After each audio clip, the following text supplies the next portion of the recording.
السلام علیکم ورحمۃ اللہ وبرکاتہ۔ دوستو، آج کی ہماری یہ ویڈیو ہے سونے کا قرآن پاک کس جگہ پر لکھا گیا، کس نے لکھا، اور یہ ابھی کہاں پر ہے اور کس کی نگرانی میں ہے۔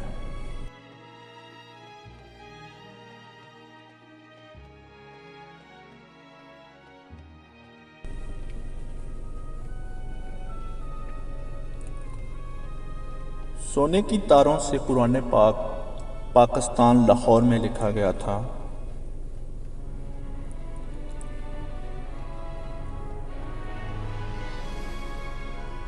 اس کی حفاظت محمد اعظم نے کی تھی اور اس قرآن پاک کے کل صفحات کی تعداد 1214 میں تھی۔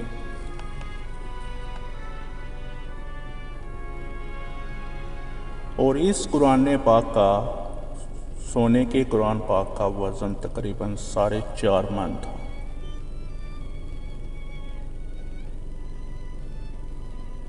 اور اس قرآن پاک کو بنانے میں لاگت تقریباً 3 لاکھ روپے آئی تھی اس ٹائم میں۔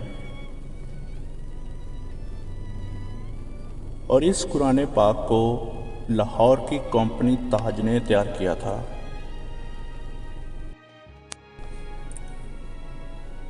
قرآن مجید میں سب سے زیادہ حضرت موسیٰ علیہ السلام کا ذکر کیا گیا ہے۔ قرآن مجید میں 150 مرتبہ خیرات دینے کا حکم دیا گیا ہے۔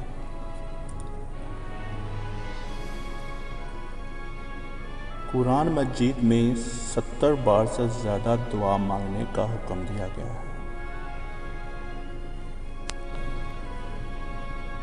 فارسی زبان میں قرآن مجید کا ترجمہ شیخ سعدی رحمۃ اللہ علیہ نے کیا۔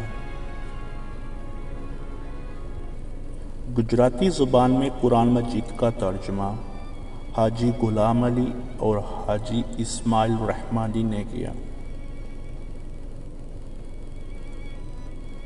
جاپانی زبان میں سب سے پہلے قرآن مجید کا ترجمہ شیخ عبدالرشید نے کیا۔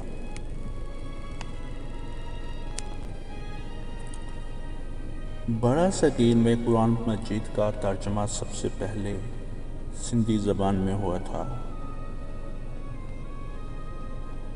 برا صغیر میں سب سے پہلے قرآن مجید کی تفسیر مولانا عثمان خیر آبادی نے کی تھی اور یہ تفسیر فارسی زبان میں کی گئی تھی، اور یہ تفسیر سلطان ناصر الدین محمود کے دور میں ہوئی تھی۔ وحی کسے کہتے ہیں؟ وحی وہ کلام یا اشارہ جو اللہ تعالیٰ کی طرف سے نبیوں اور رسولوں کی طرف بھیجا جاتا ہے، اسے وحی کہتے ہیں۔